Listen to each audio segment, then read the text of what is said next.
tous. Alors ce soir nous allons faire une causerie avec Catherine. Je suis Florian. Catherine va nous expliquer ce que c'est que le trouble de l'anxiété générale. Bonsoir Catherine.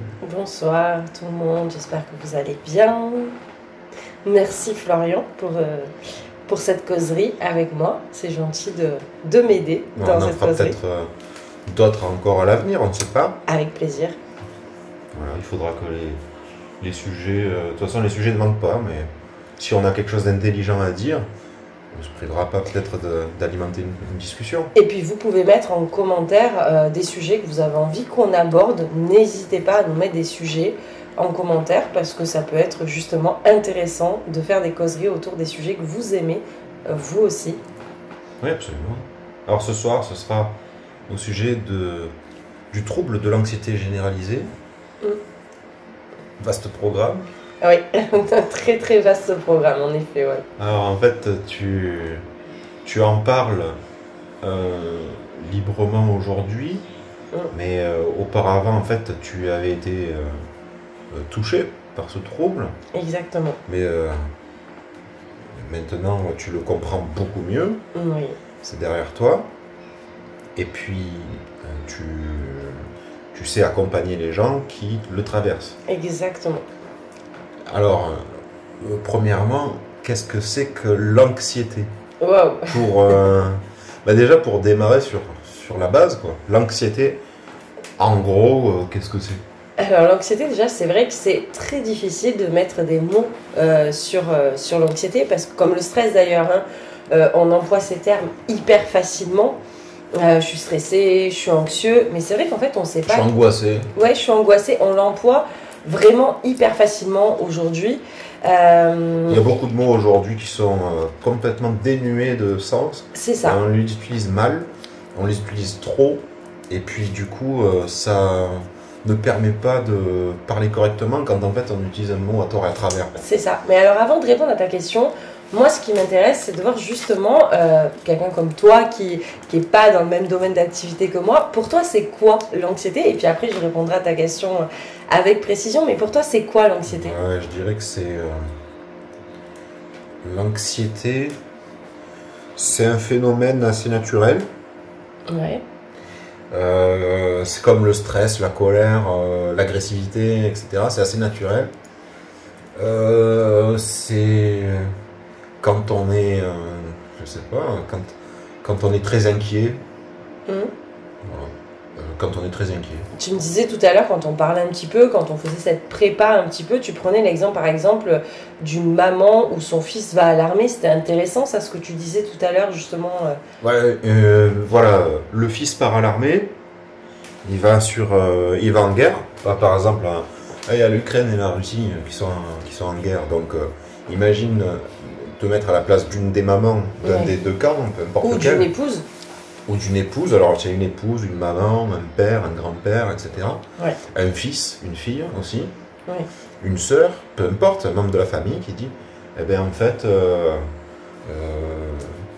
Piotr va aller à la guerre. Ben là, c'est vrai d'avoir peur. Tu as une inquiétude immense, mais ça c'est le cas le plus extrême, c'est-à-dire là on comprend tout de suite que l'inquiétude naît. Et puis du coup on se fait du souci. Ouais, c'est ça. Ouais. On se fait du souci pour la personne. On a peur, on est anxieux. Parce que voilà, on a des bonnes raisons d'avoir peur. On se dit tous les jours, j'espère qu'il lui arrivera rien, quoi. Oui. Voilà. Et ben c'est là en fait que tu as raison en fait. C'est-à-dire qu'en fait l'anxiété, c'est tout à fait ça. C'est une réponse en fait naturelle de notre corps, que ce soit le stress ou l'anxiété. C'est ce qui nous permet, comme on dit, de combattre ou fuir. C'est-à-dire par exemple si on croise un loup en pleine forêt, un ours, je vais prendre l'ours, un ours en pleine forêt, moi perso, je sais pas toi, hein, mais moi je me tire, je reste pas en face de l'ours. Mais ça c'est pas de l'anxiété, ça c'est de la peur. L'anxiété, du stress, de la peur en fait, c'est ça, c'est-à-dire qu'en fait l'anxiété, la peur, le stress, il ne faut pas oublier que c'est tout d'abord une réponse naturelle de notre corps. Ah ouais, voilà. Oui. Voilà, c'est ça d'où je venais. Parce que tu disais que quand on croise un ours, on a de l'anxiété. Non, c'est pas de l'anxiété. Par contre, si tu sais qu'il y a des ours ou des loups dans la forêt et que tu te bats tranquillou pilou. Non, mais ton mari, il dit bon allez, je vais faire les champignons. Ou je vais aller me balader en forêt, là, je vais faire une randonnée. Ouais. Je vais aller dormir dans la tente. Peut-être que pendant la nuit, où toi tu seras tu vas être anxieux. Tu vas te dire, putain, j'espère qu'il n'y arrivera rien. C'est ça. En fait, il y a des loups, il y a des ours, c'est dangereux, etc. Et voilà, en fait, c'est ça. C'est des réponses en fait, tout simplement naturelles du corps humain. On peut avoir de l'anxiété au quotidien de façon ponctuelle, c'est-à-dire de façon, voilà, j'ai un entretien, j'ai un examen. Ah ouais, bien vu, parce que moi j'ai parlé d'anxiété pour les autres. Que ton fils part à la guerre ou que ton mari ou ton fils va à la randonnée et dormir à la belle étoile, c'est l'anxiété pour quelqu'un d'autre. Oui. Tu peux aussi avoir l'anxiété pour toi-même. Exactement. Donc ça, c'est juste une réponse naturelle du corps humain. Je vais passer un concours, je vais aller subir une opération chirurgicale ou je sais pas quoi. Voilà, et c'est tout à fait normal en fait. Ça, c'est tout à fait normal. Donc déjà, il faut bien remettre l'église au milieu du village. C'est que l'anxiété, la peur, le stress, c'est une réaction naturelle de notre corps humain et que ça, c'est normal. Comme tu as très très bien dit en début de cette causerie, c'est qu'on va parler, nous, surtout du trouble de l'anxiété généralisée. Et le trouble de l'anxiété généralisée, c'est vraiment déjà en fait de l'anxiété, de la peur un petit peu plus constante qui dure sur plusieurs mois. On va avoir vraiment de l'anxiété excessive. Ça va vraiment atteindre plusieurs aspects de notre vie. Ça va altérer la qualité de notre vie au quotidien. Ouais. Donc en fait, c'est même sans motif, sans raison, il n'y a rien, et on est anxieux, on se réveille le matin anxieux avec la boule au ventre, la boule à la gorge. Donc il faut bien faire la différence entre sans raison apparente.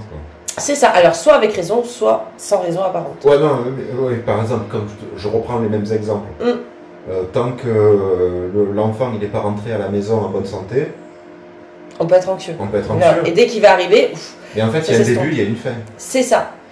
C'est-à-dire que c'est par rapport à un événement particulier. Exactement. Par exemple aussi, si tu dois aller passer ton permis de conduire, si tu dois aller à un examen, ou si tu dois aller chez le dentiste, mettons, on va être anxieux. Ou à la banque. Voilà, si c'est un projet très important. Tu vas avoir de l'anxiété. Et alors, tu peux, en fait même, tu vas aller sur le chemin là, de ton examen ou de ton rendez-vous important. Ou même un rendez-vous professionnel. Exactement. Super important. Un entretien d'embauche. Un entretien d'embauche, ou même tu as signé un contrat avec un grand. Ça va être un contrat incroyable. Hyper important pour l'entreprise. Ouais, t'as peur de le foirer. Et du coup, tu as de l'anxiété. Alors, tu as deux solutions. Soit tu y vas et tu passes l'épreuve, comme beaucoup de gens le font. Soit tu es sur le chemin, tu fais demi-tour.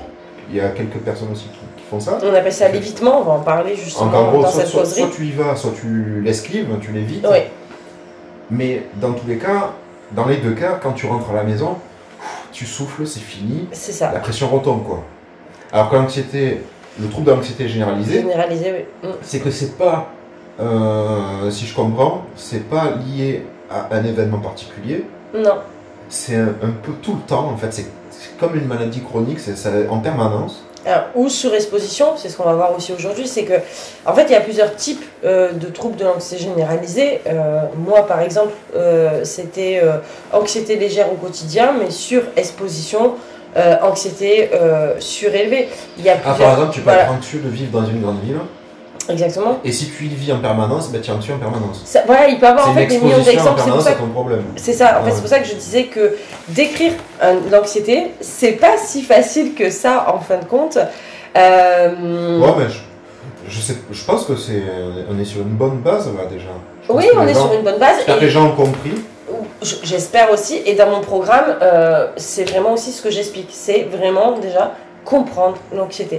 Parce qu'en fait, comme tu as très bien dit tout à l'heure, c'est qu'on emploie stress, anxiété, peur, tac, tac, tac, mais en fait, on ne sait pas ce que c'est. Bon, déjà, tu mets bien les points sur les i pour ça. Ouais, l'église, elle est bien remise au milieu du village, le facteur sur le vélo, c'est bon, il faut que ce soit carré, parce que c'est important. Tu dis, voilà, on parle de ça et ça va s'appliquer à ces choses-là. Donc déjà, tu définis bien le sujet, quoi. Mais toi aussi, c'est cool, ouais. Et donc le trouble de l'anxiété généralisée, ben, c'est un peu plus compliqué que ce phénomène naturel. C'est un phénomène naturel aussi, bien sûr. Mais c'est un trouble. C'est un trouble, c'est une anomalie. Voilà. C'est pas quelque chose de normal. Alors, j'aime pas dire anomalie ou normal parce qu'il ne faut pas que les personnes se sentent fous ou extérieures ou étiquetées. C'est pour ça que j'aime bien le mot trouble. En fait, c'est un trouble. D'ailleurs, on voit bien, c'est j'ai de l'anxiété ou j'ai un trouble de l'anxiété. Je pense que ça fait bien la différence. En gros, il y a quelque chose qui cloche. Il y a quelque chose qui cloche, ça dure, il n'y a parfois pas de raison. On va se réveiller avec de l'anxiété dès le matin sans motif. Les enfants vont bien, je suis en bonne santé, j'ai de quoi manger sur la table, mais on ne sait pas pourquoi on se réveille avec cette boule au ventre, cette peur au ventre et cette sensation d'oppressement. Donc là, on appelle ça le trouble d'anxiété généralisé. Et après, comme j'explique, c'est que, et ça, bon, j'explique beaucoup mieux dans mon programme, c'est qu'il y a différents types d'anxiété. On n'est pas tous pareils, on a différents troubles. Donc après, forcément, peut-être que certains qui nous écoutent vont pas peut-être se reconnaître. Mais il ne faut pas oublier qu'il y a différents troubles et ça j'en parle dans mon programme. Très bien. Alors toi, si tu veux, on peut commencer par un peu parler de toi. Ouais. Parce que peut-être ton cheminement pourrait... les gens pourraient se reconnaître, certaines personnes pourraient se reconnaître dans ton cheminement. Peut-être, ouais. Si ça peut les aider, c'est super. Ouais, déjà se reconnaître là-dedans. S'identifier, ouais. Un peu, s'identifier à toi, à ton parcours. Alors, toi, tu as eu le trouble de l'anxiété généralisée. Oui. Je vais pas te dire comment tu l'as eu. Tu l'as vécu, toi aussi, avec moi. Oui. Mais comment tu l'as... comment ça a démarré, en gros comment tu t'es dit, bon, là, il y a quelque chose qui cloche. Alors... Est-ce qu'au début, tu t'es dit, j'ai le trouble d'anxiété généralisée ou non? Alors, pas du tout. Au début, tu t'es dit, il y a un truc qui cloche. Oui, c'est ça. En fait, moi, à la base, je ne savais même pas que, pour être honnête, que j'avais un trouble d'anxiété généralisée. Donc, je connaissais le trouble d'anxiété généralisée, je connaissais l'anxiété, le stress, parce que c'est j'accompagne au quotidien. Oui. Mais je ne savais pas que moi, c'était ça. C'est-à-dire que j'ai un petit peu fait l'autruche pendant des années. Même toi, hein, tu n'as pas fait forcément attention. Il y avait des petits signes suite à une relation toxique, mais est-ce que c'est vraiment ça? On en a déjà parlé. Est-ce que c'est vraiment ça le déclencheur? Parce que c'est dur de trouver le vrai déclencheur au fond. Il y avait des petits signes, mais je les ai mis sous des termes phobie, peur, stress. Voilà, des termes vraiment, comme on vient de dire, c'est-à-dire les termes qu'on emploie au quotidien. Et puis, on a vécu donc ensemble le changement de région, le déménagement. Il y a eu donc un déclencheur, c'est-à-dire que c'était à la base occasionnel. Oui. Et il y a eu le déclencheur, et là, c'est plus devenu occasionnel, c'est devenu constant. Ouais, il y a eu une période. Tiens, ça a été ça le premier signe. Ouais, il y a eu une période où en fait, quelque chose a provoqué en toi un sentiment d'inquiétude qui était excessif, donc on en est là. Et qui était sans, comment dire, sans début, sans fin, quoi. C'était ça. Permanent. Là, c'est devenu permanent. Donc c'est là qu'en fait, réellement, je suis honnête, j'ai fait l'autruche pendant des années, et là, j'ai arrêté de faire l'autruche en me disant, comme tu as dit il y a quelques instants, il y a quelque chose qui cloche. Il y a quelque chose qui cloche, qu'est-ce qui se passe? Il faut s'en occuper. Et en fait, là, je crois que ça a été le pire moment. Alors, à qui t'en as parlé, à part ta famille Alors, à qui j'en ai parlé? Bah, à toi, mon homme, bien évidemment. Mais c'est pas... Est-ce que tu as compté sur ta famille, tes amis en premier lieu? Alors, en premier lieu, oui, tout à fait. C'est-à-dire qu'en fait, comme je voyais que j'avais de l'anxiété, je ne sais pas si tu te souviens, je faisais de l'hypnose. Après, j'ai appliqué sur... Donc, c'est bien ce que je dis. Voilà. En fait, ce que je voulais dire, c'est pas tu t'es pas dit au début, oh, attends, j'ai qu'à en parler. Peut-être que si, au début, je vais en parler autour de moi, peut-être que... Voilà, ça va aller mieux. Oui, c'est ça, en fait, au début, on commence à en parler autour de soi. J'ai fait des hypnoses en me disant, oh, mais ça va m'apaiser. Non, mais après, tu t'es dit, tiens, je vais aller voir quelqu'un. Voilà, je vais exactement. Aller voir quelqu'un qui fait déjà médecin. Alors, c'est ça, tout d'abord, ça a été en effet mon médecin généraliste d'enfance, parce qu'elle me connaissait déjà depuis petite. Ça, c'est une chance, parce que donc elle connaissait bien mon profil, et qui, en fait, a remis sur l'occasionnel. Mon médecin a remis ça sur l'occasionnel, c'est-à-dire, bon, ben, quand tu t'exposes à certaines choses qui te dérangent, prends un anxiolytique, prends un somnifère, voilà, ça va passer et fais une thérapie. Voilà, fais une thérapie, vois une sophrologue. Alors je suis sophrologue, mais c'est pas grave, aucun problème, c'est normal qu'on se fasse accompagner. Vois une sophrologue, vois une hypnothérapeute, vois une psy, occasionnellement prends un cachet. Pas de problème, occasionnellement ça me posait aucun problème. Et d'ailleurs elle avait dit pas de cachet au quotidien, parce qu'au quotidien en fait tu n'es pas stressé. C'était ça en fait qui était très perturbant. Au début elle a mis sur le stress. Quoi. En fait au début c'était le mot t'es stressé quoi. Ouais, t'es stressé parce que en ce moment t'as des soucis pour le boulot. Tu travailles trop, tu fais trop ci, tu fais trop mi, le déménagement. C'est vrai que le déménagement fait partie des listes de stress. C'est difficile de dessiner les contours d'un problème quand il y a plein de choses qui se passent en même temps. C'est ça, c'est ça. Donc là, moi, ce qui m'a perturbé à ce moment-là, ça a été le fait, en fait, de ne pas comprendre ce qui m'arrive. C'est vrai, oui. Ça, c'est quelque chose qui m'a énormément perturbée, de me dire, mais qu'est-ce que j'ai? Est-ce que je suis folle? En fait, oui, on se pose la question.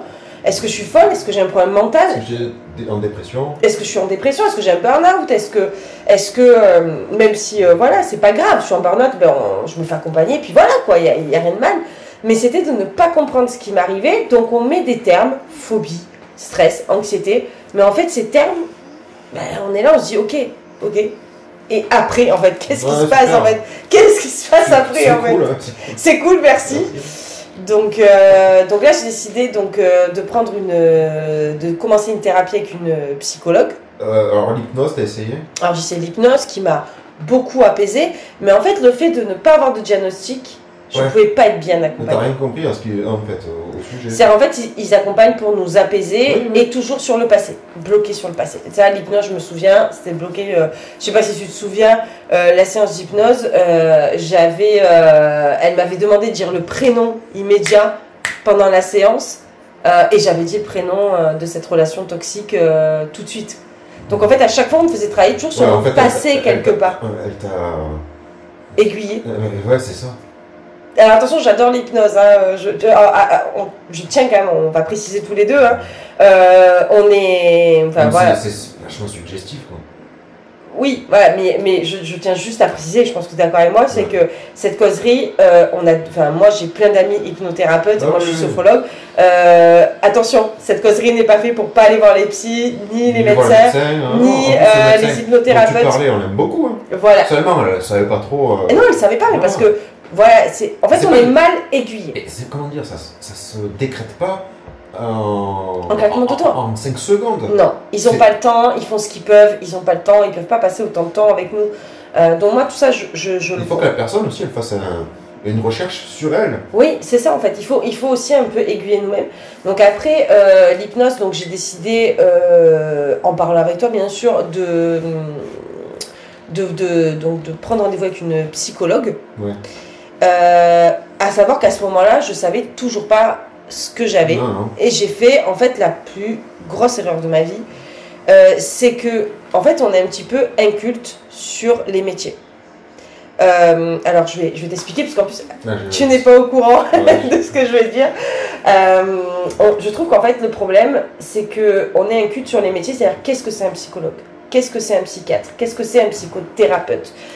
Il y a plein de noms, hypnothérapeute, sophrologue. Qu'est-ce que nous sommes et qu'est-ce que nous accompagnons? Moi, je sais que je suis dans la santé naturelle, je suis également sophrologue, etc.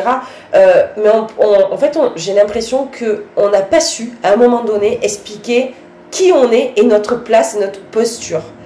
Et je suis tombée sur une story d'une psychologue que j'apprécie beaucoup, qui a fait un tableau avec le psychiatre, le psychothérapeute, le psychanalyste, nana, et qu'est-ce qui l'accompagne et c'est quoi son rôle. Quand tu entends quelqu'un qui voit un psy, ça veut tout dire et rien dire. C'est ça, parce qu'en fait, j'ai appris, je ne sais pas si tu le sais, c'est qu'un psychologue n'a pas le droit en France de poser un diagnostic ni de prescrire des antidépresseurs et des anxiolytiques. Ouais. Et ouais. Le psychologue, il ne peut pas poser un diagnostic. Non, il est habilité. Un tel a une dépression. Exactement, il n'a pas le droit de poser un diagnostic. C'est ça. Ah ouais. En fait, le psychologue est apte à... Parce qu'il a quand même bac+1, quoi. Les mecs, ils ont fait des études, hein, ils ont le niveau, quoi. C'est impressionnant. Et moi, je les voyais vraiment comme... je les vois toujours, d'ailleurs, comme des levels, quoi. C'est des psychologues, quoi. Ils ont fait des études, quand même, en fac, etc. Ouais, et en fait, ils sont habilités... C'est pas des rigolos. En fait, ils sont habilités, et exactement, c'est pas des rigolos, les mecs. Ils savent, par contre, suspecter quelque chose et Ouais. donc de renvoyer vers le médecin ou le psychiatre. D'accord. En fait, c'est le psychiatre qui est capable de faire un diagnostic. Oui, le psychiatre, c'est... Voilà. Voilà, Ouais, le ça, médecin psychiatre mais vraiment... qui est capable de faire un diagnostic sur ton problème donc mental, émotionnel. Et lui, il est apte à prescrire des antidépresseurs, des anxiolytiques. Ouais, j'avais travaillé à un moment donné pour un psychiatre, mais c'était... Ouais. C'était... et je savais... Mais, enfin, je faisais des prescriptions, quoi. Exactement. Ouais, tout à fait. Et en fait, je pense que ma plus grosse erreur, c'est vrai qu'en fait, normalement, on dit l'étape 1, c'est le psychologue. Et en fait, je pense que ma plus grosse erreur qui m'aurait fait gagner du temps, mais je regrette pas parce qu'aujourd'hui, j'ai appris plein de choses, ça a été de peut-être, en fait, tout simplement, prendre rendez-vous avec un psychiatre qui m'aurait posé un diagnostic. Et après, libre à nous, psychologue, sophrologue, hypnothérapeute, peu importe chez qui on veut aller, et d'ailleurs même c'est complémentaire, un psychologue, un sophrologue, un psychologue, un hypnothérapeute c'est complémentaire, et après en fait d'aller vers où on veut aller, mais en fait d'avoir un diagnostic, j'ai ça, en fait là, quand vous vous sentez le cœur qui bat comme ça, parce que le psychiatre il va te dire, ça s'appelle la déréalisation, la phobie d'impulsion, il va mettre des mots sur nos troubles, et en fait mon erreur c'était que personne m'a conseillé, ni même le médecin, de voir un psychiatre. En fait, quand tu vas voir le médecin généraliste en général, pour tout et n'importe quoi dans la vie, tu te casses, tu te fais une entorse à la cheville, tu te pètes un pouce, je sais pas, tu as des problèmes intestinaux. Oui. Tu vas voir d'abord le médecin. Tout à fait. Tu n'as pas le droit d'aller voir directement un spécialiste. Je sais pas exactement, mais normalement tu vas toujours voir ton médecin, et ton médecin te renvoie, écrit des lettres, il fait son job, quoi. C'est ça. Et super bien d'ailleurs. En fait, le médecin sert déjà à s'occuper de ce qu'il peut, et puis ensuite de rediriger vers des spécialistes. Oui, et je pense qu'en fait mon médecin n'a pas vu le niveau psychiatre en fait. Non, c'est pas ça, c'est que toi tu es en train d'expliquer, si ça se trouve, moi je sais pas, hein, peut-être le psychiatre peut faire ce genre de déviation, quoi. Alors je pense qu'on peut voir un psychiatre sans médecin généraliste. Alors ça je sais pas du tout. Alors s'il y a des psychiatres ou des psychologues qui nous écoutent, n'hésitez pas à mettre des commentaires vraiment à nous dire un petit peu.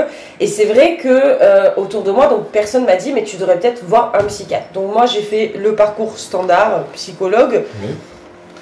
Et en fait je suis tombée sur une psychologue qui voilà, en fait, n'a pas vu le trouble d'anxiété généralisée et m'a fait travailler pendant 7 séances sur mon passé, uniquement sur mon passé.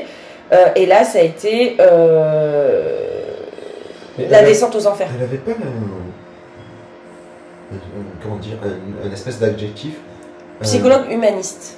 Ah, donc en fait, il y a plusieurs catégories de psychologues en plus. C'est ça, c'est ça. Alors déjà que les gens sont différents. Et voilà, donc nous on s'y perd un peu en fait. En plus, il y a différentes catégories de psychologues. C'est ça. Ah, c'était psychologue humaniste. Humaniste. Donc, alors attention, pour le psy... Je sais pas ce que j'ai jamais trop su faire la différence, moi exactement non plus.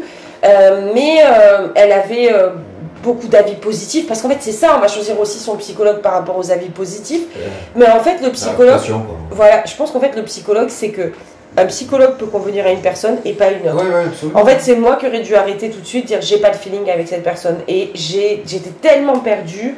Parce que ça devenait constant, je sais pas si tu te souviens, c'était constant. C'est-à-dire je savais pas ce que j'avais, qu'est-ce qui m'arrive, etc. On a vécu, parce qu'on va y revenir quand même, on va parler réellement pour que les gens puissent s'identifier.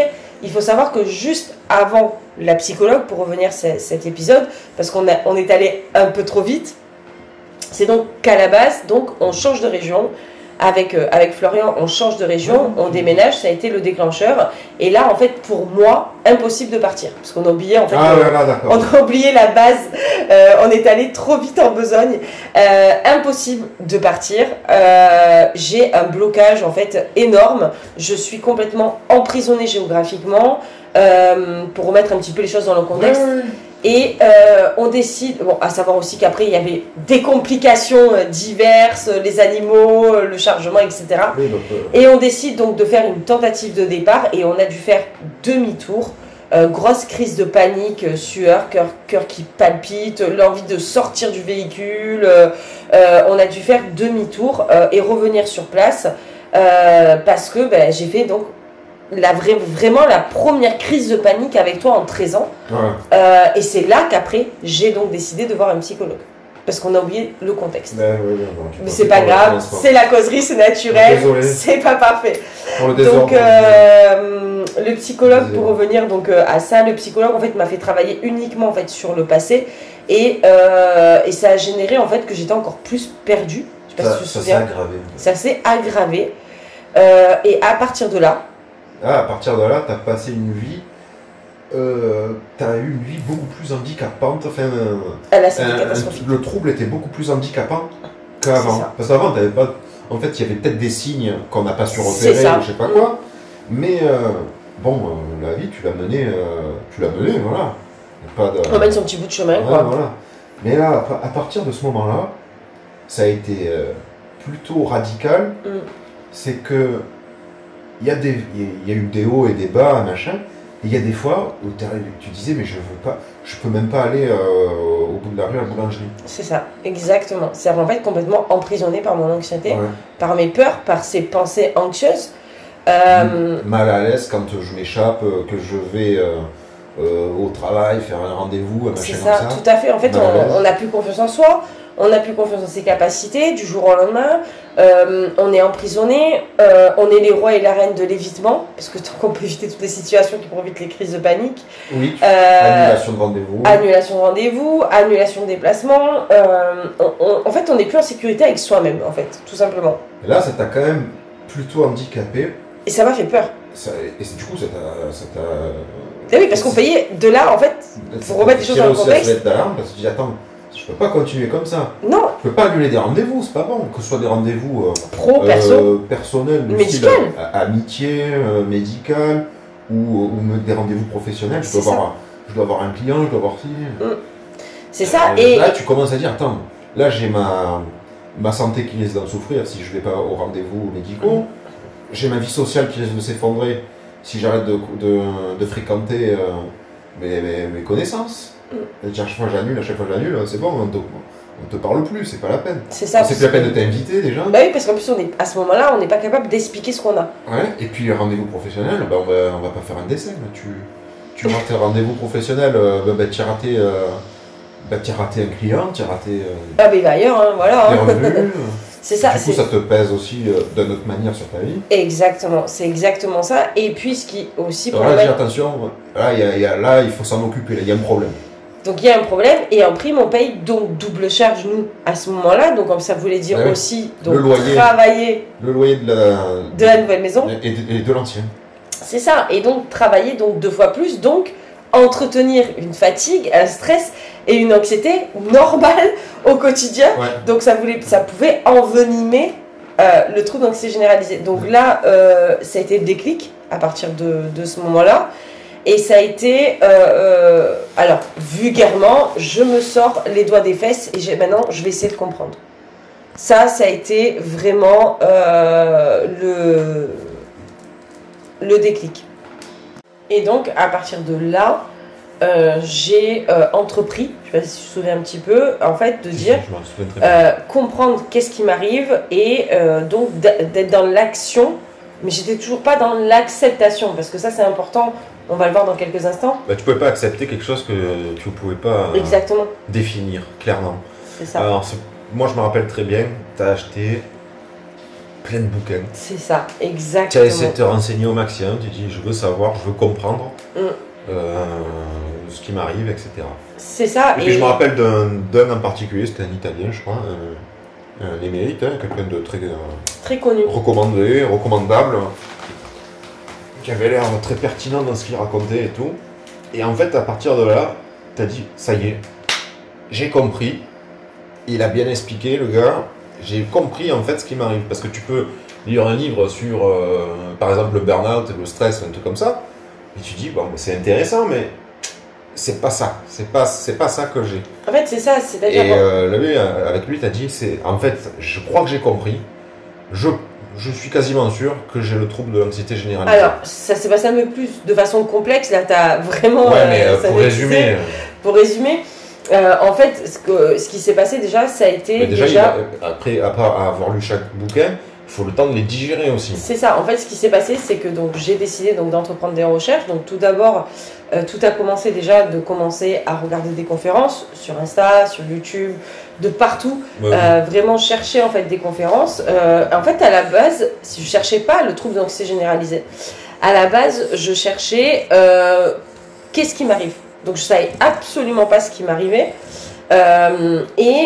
Surtout, j'avais cette culpabilité de me dire, mais attends, j'arrive à accompagner les autres au quotidien et j'ai d'excellents résultats et moi je suis incapable. Mais comment je peux être capable et pas être capable? Enfin, j'étais en plus en remise en question, c'est ça. J'étais en remise en question totale, alors qu'en fait, on en a parlé tout à l'heure, on m'a rappelé quelque chose que j'avais oublié, c'était que même un sportif a un coach sportif, en fait.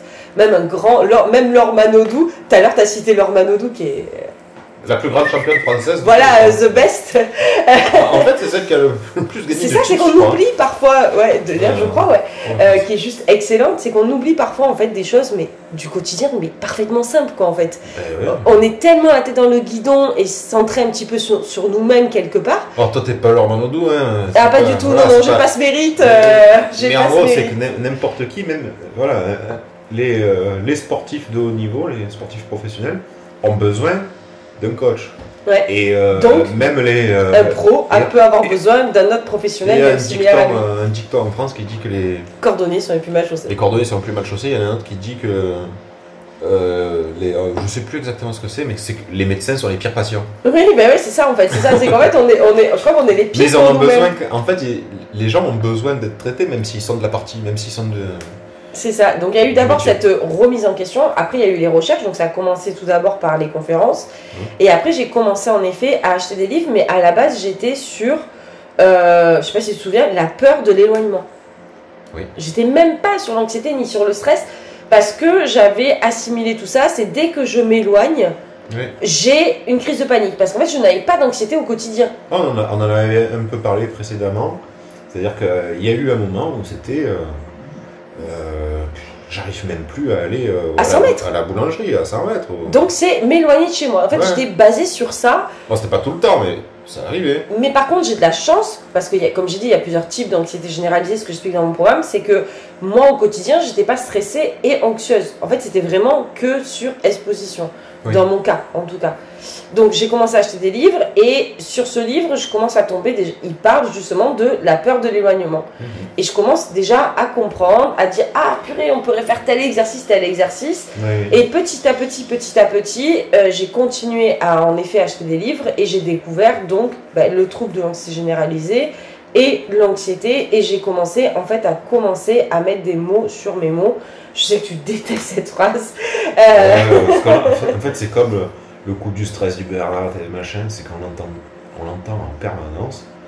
Mais bon, quand c'est vrai, c'est vrai. Donc j'ai commencé vraiment en fait sur les problèmes. C'est ça, j'ai commencé à mettre des mots et j'ai commencé un petit peu à comprendre. Et là, ça a été radical. J'ai revu toute mon hygiène de vie, quoi. Ça a été tout d'abord. Alors désolé, on a notre bulldog français à côté. Vous savez ce que c'est les petits bruits de bulldog, c'est vraiment familial notre causerie.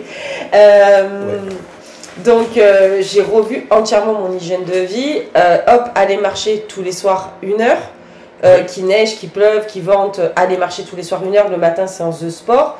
Le sport, je pense que c'est ce qui m'a le plus aidé. Et au début, je faisais un tour de souris et tous les soirs toute seule. C'est aller plus loin, de pousser ton petit chemin traditionnel qui était devenu une habitude, d'essayer de le pousser un peu plus sur les... chemin de traverse, cette fois-ci je change d'itinéraire, cette fois-ci je vais un peu plus loin. C'est ça. En fait, c'est comme si un matin on a eu, alors même si je préfère avoir l'anxiété que ça, bien évidemment, mais c'est comme si on a eu un grave accident d'auto et qu'on doit réapprendre à marcher. En fait, avec l'anxiété, on doit réapprendre à vivre.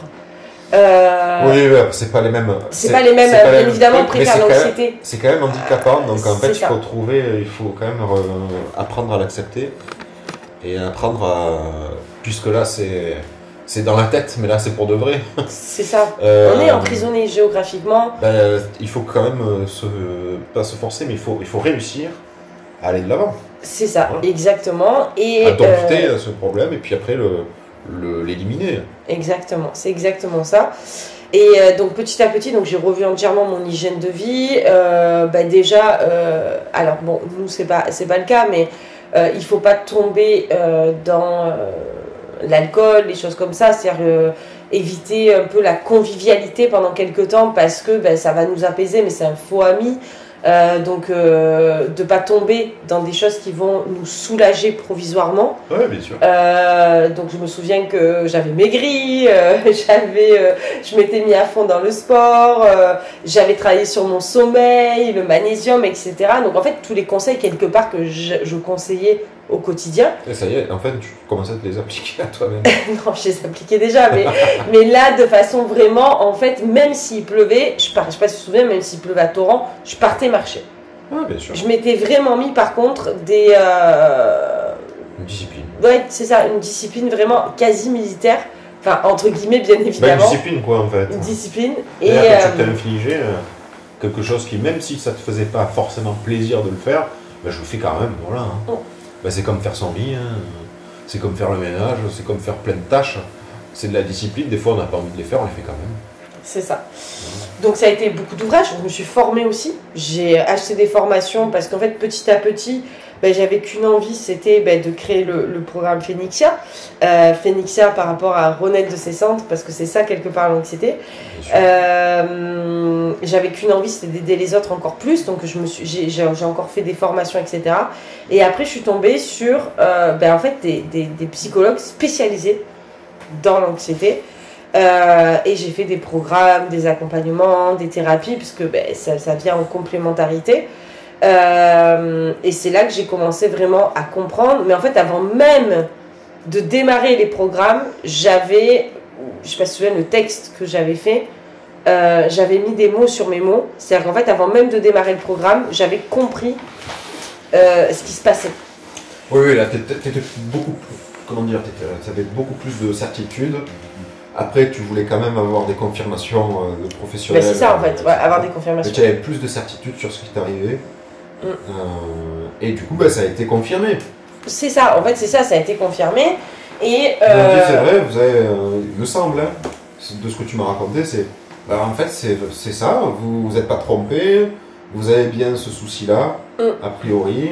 Toi, tu y es allé en disant, moi je crois que j'ai ça, mais les personnes, elles ont dit, attends, c'est moi le pro.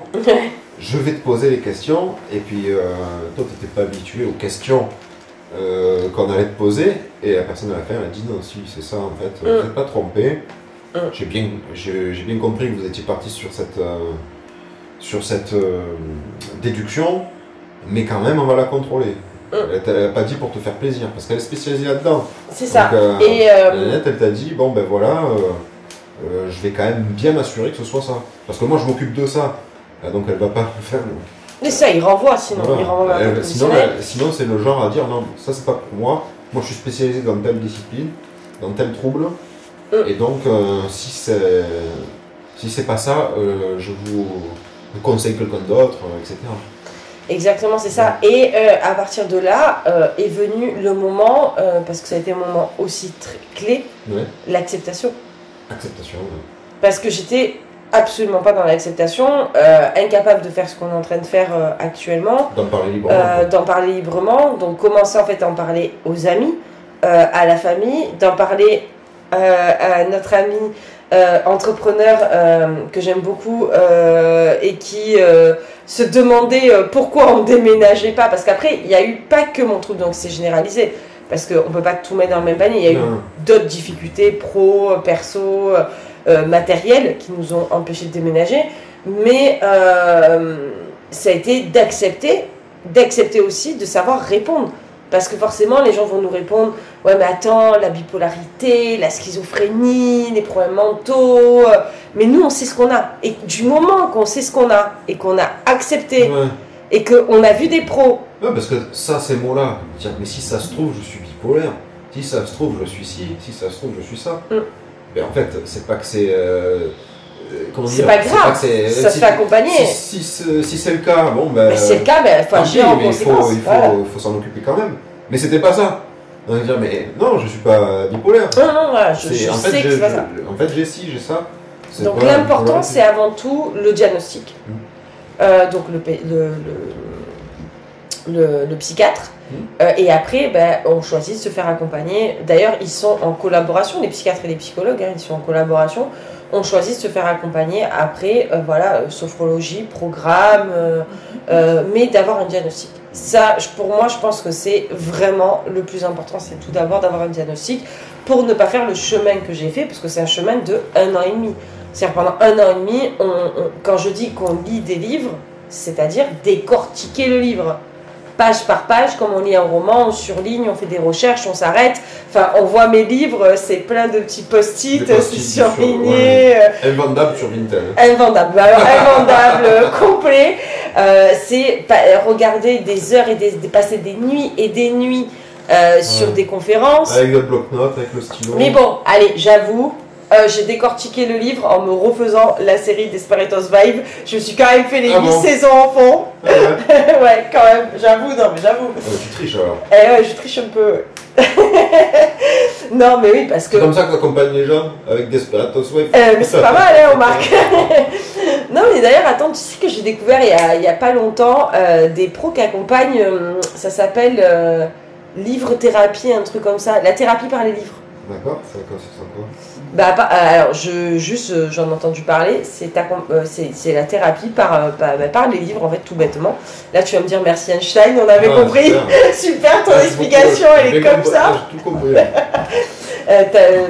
Tu accompagnes à travers la littérature, en fait, des ouvrages qui vont t'aider dans ton cheminement et dans ta thérapie. D'accord. Et je trouve ça hyper intéressant, donc ouais, une série, puis ça peut parfois aider. Attends, on peut parfois avoir des réponses à ces questions.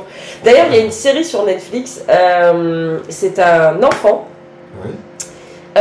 qui a donc le trouble d'anxiété généralisée et qui n'arrive plus à aller à l'école. Et donc il a la thérapie avec le chien qui va à l'école avec lui, etc. C'est une excellente série, d'ailleurs, entre parenthèses. Il y avait un autre truc, alors je sais pas si c'est Netflix ou pas. C'était un film d'animation, un dessin animé, enfin, un film, où c'était que des émotions. Là. Ben oui, là, le dernier, le 2 est sorti, c'est... punaise, mais en plus je l'ai regardé il n'y a pas longtemps, le 1. Le 2 est sorti, c'est... Bah, c'est grave. Mais non, attends, il faut qu'on retrouve le nom, parce que non, tout le monde le connaît. 2 heures, mais non le film, en fait, c'est... le film Pixar, là, justement, il est génial, qu'avec les émotions. On s'en fout du titre, oh là là. Non, ça m'énerve. C'est pas grave. Bon, bref. Oui, excellent film d'animation qui parle des émotions. Ils suivent toujours la même jeune fille, d'ailleurs, tout le long de sa vie. Excellent film, ouais. Excellent film. Donc il y a plein de films aussi comme ça qui parfois aussi peuvent nous donner des signes. Il faut pas croire que c'est que la littérature, les conférences, parfois on peut avoir des signes. Et donc l'acceptation pour moi, ça a été, je pense, le plus beau jour de ma vie, avant de te rencontrer. Non, je rigole, je plaisante. non, ça a été libérateur pour moi, même mes discussions avec toi. Ça fait pas rire. Hein. Ouais, ça je m'en doutais. Mais ça a été libérateur, même les discussions avec toi ont changé en fait. C'est-à-dire qu'à partir de là, je me suis sentie mieux. Ah, ça c'est sûr. Voilà. Après, ça a été une discipline de vie. Le sommeil, la nutrition, le sport, ça n'a pas été que les ouvrages, quoi. Ça a été une discipline de vie. Oui. Et donc tout ça a mené, et des formations, etc., à créer donc le programme que tu connais. Programme Phénixia. Donc Phénixia. Là aussi, Phénixia, ça a été quelque chose parce qu'on a créé le logo ensemble, puisque on a choisi le phénix comme logo qui renaît de ses cendres, parce que c'est ça l'anxiété quelque part. Oui, et puis même par exemple, pour beaucoup de troubles émotionnels, c'est un trouble émotionnel. Oui, c'est un trouble émotionnel, moi c'est comme ça que je l'appelle, parce que... Il y en a beaucoup comme ça, où en fait les personnes qui réussissent à enfin se libérer de leurs problèmes, de leur chaîne, et en fait sont comme si ils pouvaient revivre à nouveau. Parce que là, pour le cadre du trouble de l'anxiété généralisée, alors on a dit... Et parce qu'on va pas parler des symptômes en fait. Ça peut te gâcher ta vie sociale, ta vie privée, ta vie professionnelle, etc. Mais c'est le cas pour plein d'autres, donc en fait c'est comme si tu pouvais repartir en fait comme pas de zéro, mais tu peux repartir d'un bon pied dans la vie. Voilà, tu revis. On en parlait tout à l'heure. Pour moi c'était un bon. Oui. C'est vrai que un bon symbole.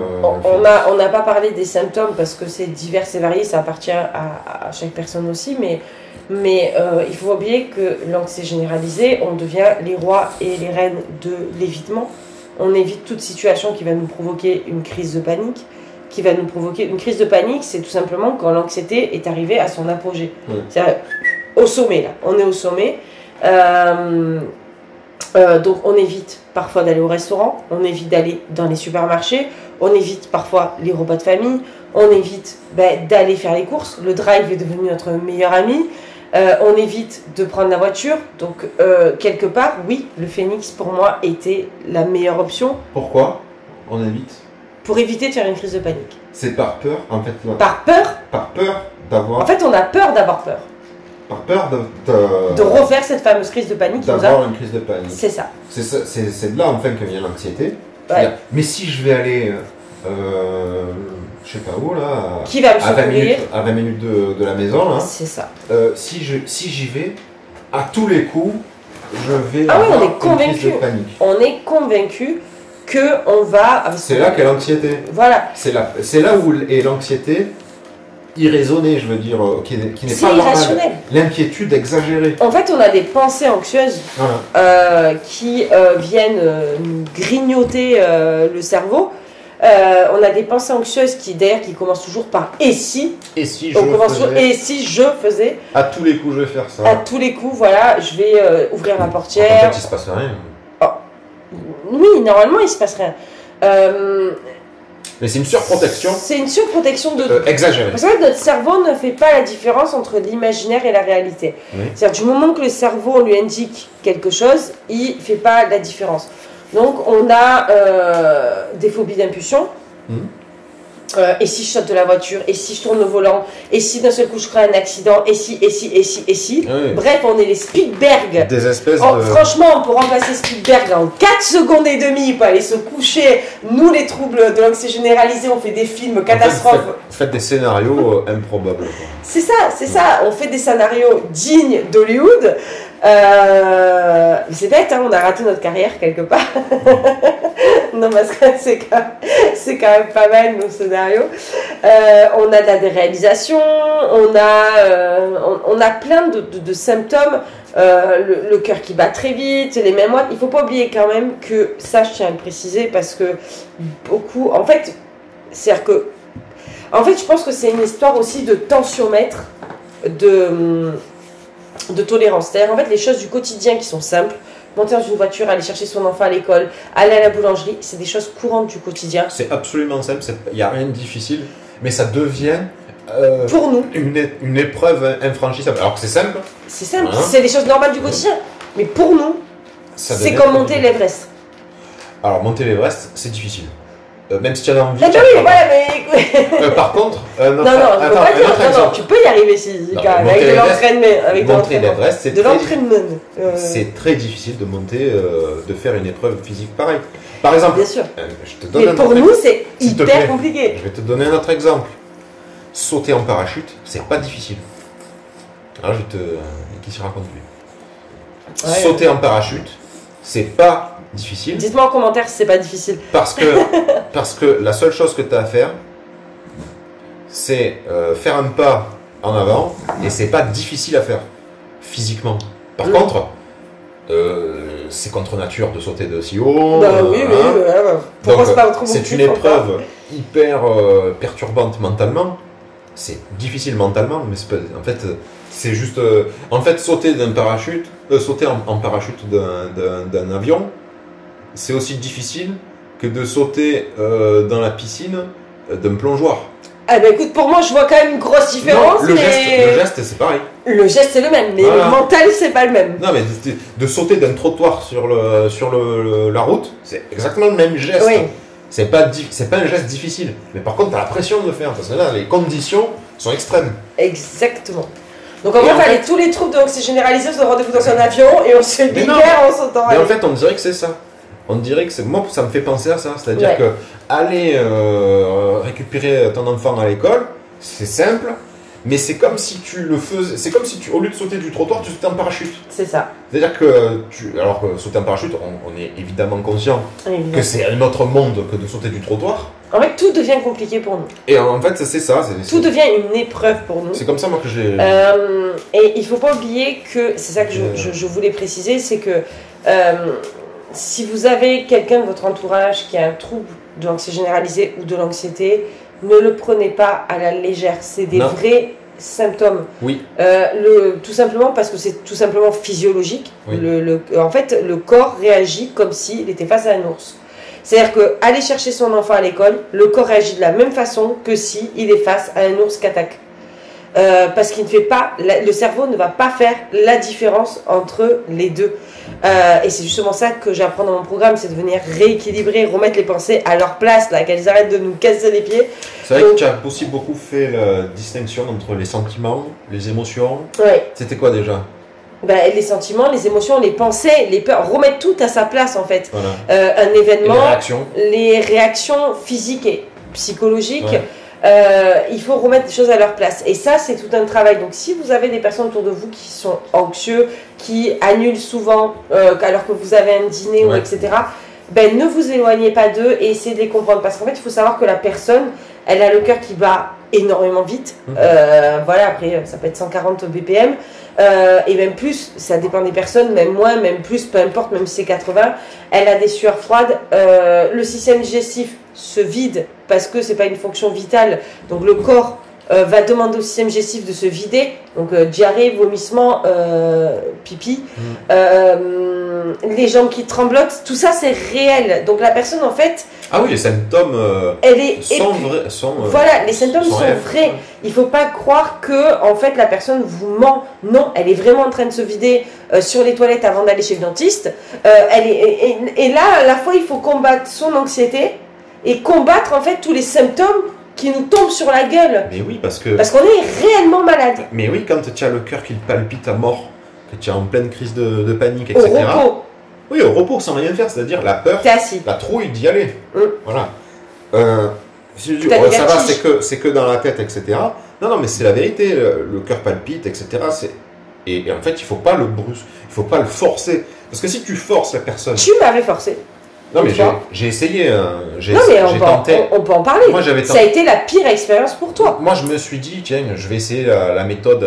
Allez, on va. Coup de pied aux fesses. Coup de pied aux fesses. On va essayer de forcer le destin, de forcer les choses. Ouais. On va faire ci, on va faire ça. Et puis, en fait, ça n'avait pas marché. Catastrophe. Et en fait, on va dire, mais bon, qu'est-ce qui se passe si en fait on force vraiment à l'extrême quelqu'un qui refuse, qui est en pleine. Il peut aller jusqu'à la syncope. Il peut faire une syncope, quoi.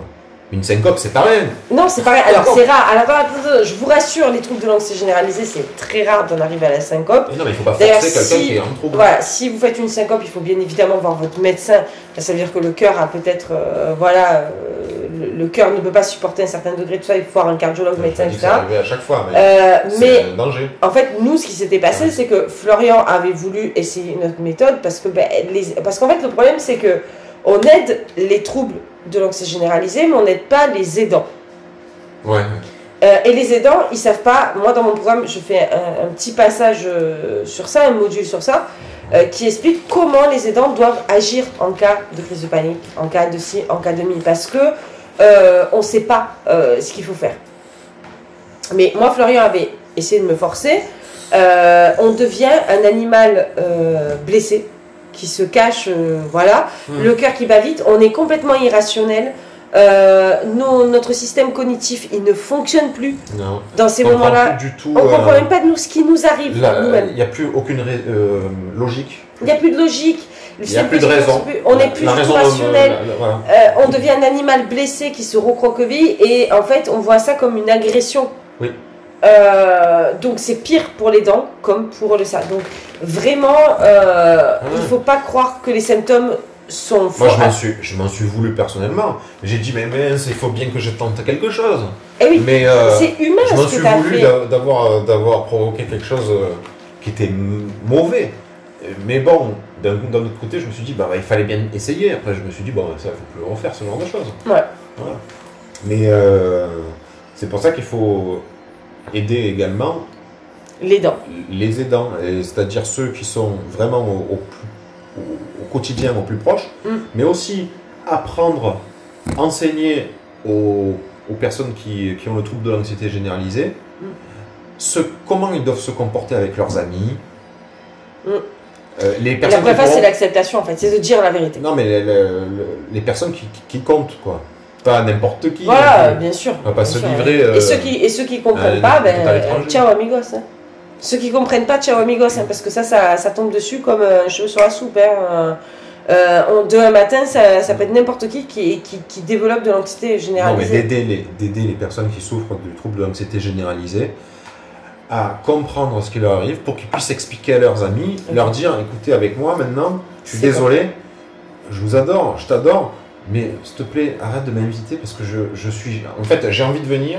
Je préfère que tu viennes à la maison. Non, mais j'ai envie de venir, je vais te dire que je viens, et puis, si ça se trouve, 9 fois sur 10 ou 7 fois sur 10 ou une fois sur 2, ça dépend des gens, je vais annuler au dernier moment. Ouais, c'est ça. Donc il faut que tu comprennes, il faut que tu m'acceptes, et puis est-ce que ce serait pas mieux qu'on te fasse un tout à la maison c'est ça. Enfin, de trouver des solutions et du coup d'en parler aux personnes qui en souffrent pour qu'elles puissent avoir des bonnes discussions avec leur famille, leurs amis. Exactement, c'est ça. Il faut vraiment en parler. Et au travail aussi. Et pareil au travail, même si après, ça dépend des relations. Attention. Il faut faire attention aux relations, évidemment, mais il faut en parler au maximum et vous faire accompagner par différentes professions. Parce qu'il faut savoir que tout est complémentaire. C'est-à-dire que ton accompagnement, c'est une chose en soi, mais après, en fait, tu vas aider la personne à travailler sur elle-même. C'est ça. Alors moi j'applique plusieurs techniques en plus. Mais il faut que la personne ait envie de s'aider elle-même aussi déjà. Alors déjà, voyez un psychiatre, parce que ça c'est déjà, faites-vous diagnostiquer, déjà pour commencer, le diagnostic ou le médecin, faites-vous diagnostiquer. Après mon programme est complémentaire au psychologue. Moi c'est un programme qui est vraiment unique parce qu'on va travailler avec les TCC, avec la naturo, avec la sophrologie.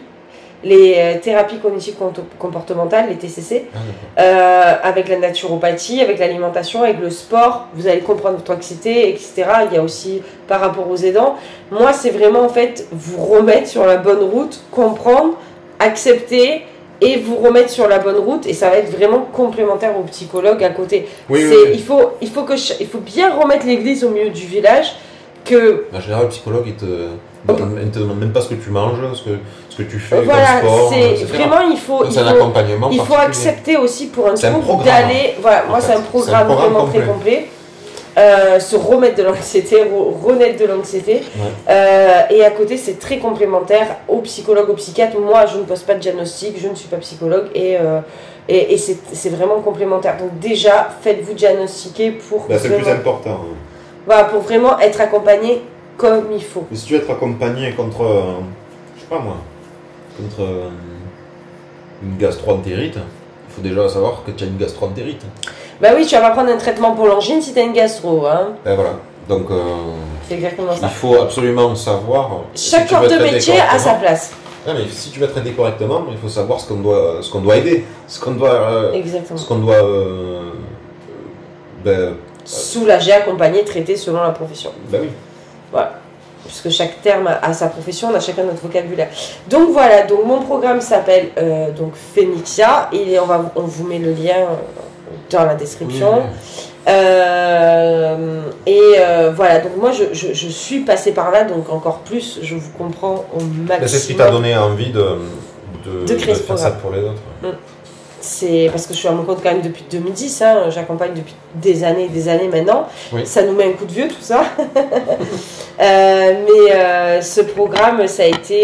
voilà, moi je sais en fait ce que vous ressentez quand vous dites je suis pas capable de monter dans une voiture. Quoi. Voilà. Et ça aide de savoir qu'aussi on est compris. Donc, oui. Donc voilà.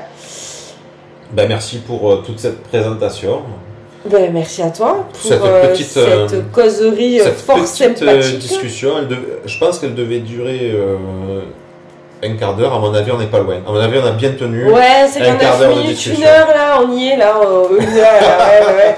Et encore, on a fait des efforts, ça peut durer plus longtemps entre nous. D'ailleurs, on a une petite question pour vous. On a envie de faire plein de causeries avec Florian, donc oui, dites-nous en commentaire. Voilà, si on a des choses intelligentes et intéressantes à apporter à une discussion, on le fera. Si vous avez des suggestions, n'hésitez pas à les proposer. Ouais. Et si on trouve qu'on est pertinent d'en parler, surtout Catherine, mais moi, parce que moi je suis là pour échanger les balles, comme au tennis par exemple. Surtout Catherine qui va être la spécialiste du domaine en question. Si elle peut, eh bien, elle va dire pas de problème, allons-y, parlons de ça. Ah, nutrition, Si naturo, elle santé peut pas, mentale, santé physique. mais si c'est pas de ta partie, si c'est pas dans tes compétences, tu vas pas te risquer à passer pour une idiote sur internet. Non, mais n'importe quoi, on pourra faire, même si c'est pas dans nos compétences, on pourra faire une causerie en disant que c'est pas notre compétence, mais donner notre point de vue. Ça peut être intéressant. Nos réflexions. Nos réflexions, nos pensées, etc. Donc Ouais. n'hésitez vraiment pas en commentaire à nous dire les sujets voilà, autour de la santé mentale, physique, émotionnelle, la naturo, la nutrition, le couple même. Voilà, ça peut être autour du couple. Hein. Parfois on a la fertilité aussi, la grossesse, le postpartum, enfin voilà, divers sujets autour. Postpartum, c'est intéressant. Ça. Ouais, c'est hyper intéressant. Par contre, c'est hyper Il complexe. faudra faire plusieurs causeries, on ne pourra pas en parler d'un seul coup. Donc n'hésitez pas à nous mettre des commentaires. Et puis même si c'est un sujet qui ne fait pas partie de nos domaines, on pourra vous partager nos recherches, oui, voilà. nos pensées, nos réflexions. Et vous aiguiller vers peut-être des pros qui sont plus adaptés, quoi. Voilà, et joyeuses fêtes de là à tout le monde. Oui, joyeux Noël, joyeuses fêtes de fin d'année Ouais. à tous. Bon boudin, à bientôt pour une nouvelle causerie.